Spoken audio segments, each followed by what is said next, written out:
10ஆம் வகுப்பு தேர்ச்சி போதும் ரயில்வேயில் 22,000 வேலை இன்று முதல் விண்ணப்பிக்கலாம். அரசு வேலையில் பணிபுரிய வேண்டும் என்பது இளைஞர்களின் பலருடைய கனவாக உள்ளது. தமிழ்நாட்டில் டிஎன்பிஎஸ்சி நடத்தும் தேர்வுகளுக்கு அடுத்து ரயில்வே ஆட்சேர்ப்பு வாரியத்தால் நடத்தப்படும் தேர்வுகள் அதிக முக்கியத்துவம் பெறுகின்றன. இந்நிலையில் தற்போது 22,000 குரூப் டி காலிப்பணியிடங்களை நிற்பதற்கான அறிவிப்பை வெளியிட்டுள்ளது ஆர்ஆர்பி.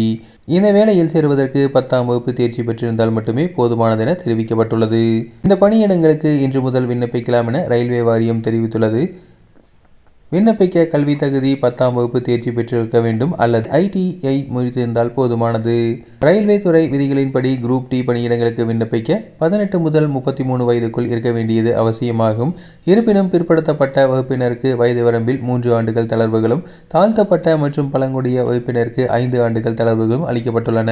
மொத்தமாக 22,000 காலி பணியிடங்கள் அறிவிக்கப்பட்டுள்ளன. தண்டாவள பராமரிப்பாளர், பாயிண்ட்மேன், உதவியாளர் பணியிடங்களுக்கு காலி பணியிடங்கள் அறிவிக்கப்பட்டுள்ளன. விண்ணப்பிக்க அவகாசம் தொடங்கும் நாள் 31/1/2026. விண்ணப்பிக்க கடைசி நாள் 2/3/2026 ஆகும்.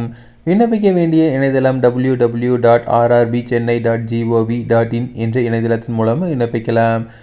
விண்ணப்ப கட்டணமாக பொது பிரிவினருக்கு ரூ. 500 விண்ணப்ப கட்டணமாக செலுத்த வேண்டும். தேர்வு எழுதிய பிறகு ரூ. 400 திருப்பி அளிக்கப்படும். SC/ST பிரிவினருக்கு ரூ. 250 கட்டணமாக நிர்ணயிக்கப்பட்டுள்ளது. தேர்வு எழுதிய பிறகு அவர்களுக்கு இந்த கட்டணம் முழுமையாக திருப்பி அளிக்கப்படும். தேர்வு முறை: விண்ணப்பம் செய்தவர்கள் தகுதியானவர்கள் தேர்ந்தெடுக்கப்பட்டு கணினி அடிப்படையில் தேர்வுகள் நடத்தப்படும். தேர்வுக்கு முன்பாக ஹால் டிக்கெட் வழங்கப்படும். முதல் கட்ட தேர்வில் தேர்ச்சி பெறும் விண்ணப்பதாரர்களுக்கு அடுத்த கட்டமாக உடல்திறன் தேர்வு மற்றும் ஆவண சரிபார்ப்புகள் நடைபெறும். இறுதியாக காலி பணியிடங்கள் இருப்பதற்கான தகுதியான விண்ணப்பதாரர்கள் தேர்ந்தெடுக்கப்படுவார்கள். 2026ஆம் ஆண்டில் ரயில்வே துறை வெளியாகி இருக்கும் மிகப்பெரிய வேலைவாய்ப்பு இது. இன்றைய விண்ணப்பதாரர்கள் விண்ணப்பிக்க தொடங்குவது நல்லது. ஏனெனில் கடைசி நேரத்தில் நெட்வொர்க் பிரச்சனை அதிகம் வர வாய்ப்புள்ளது.